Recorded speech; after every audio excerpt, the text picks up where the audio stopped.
So Dana White just brought up a really good point. All the states that went for Kamala Harris didn't have a voter ID requirement, which is basically the equivalent, in my opinion, of driving without a license. But what do I know? Why any state had it in the system that you don't need to show who you are to really decide the fate of the nation is absolutely mind-boggling. And to suggest that being for a voter ID is racist is just being lazy in an argument, because it doesn't take a rocket surgeon to figure out fraud is much more easy if you can't prove who you are.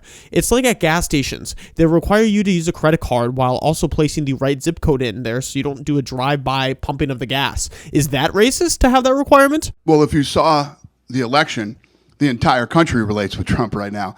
Won all the swing states. The only states she won were the ones that you didn't need ID to vote in.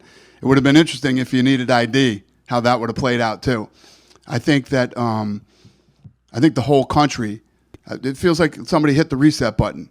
Everything feels, and he's absolutely right. I brought this point up a few times in my previous videos, but we finally learned 2 days ago who won the House race in California between Republican incumbent Michelle Steele and Derek Tran, who won by almost 600 votes, flipping the seat in the Democrats' favor.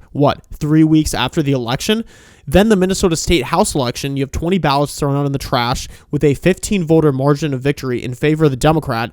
And in Arizona, you have Democrat Ruben Gallego beating Kari Lake and having more votes than Kamala Harris. Give me a break. I'm sure that's going to set the liberals ablaze, because questioning election results is like saying the N-word to a black person nowadays from their perspective. But what's really setting the internet ablaze today and yesterday is the hilarious meme JD Vance posted with a mother and father, both JD and Trump, placing a red wave platter on the dinner table. It's a meme, calm down. But of course the blonde man, culture appropriating Joy Reid, isn't happy with it.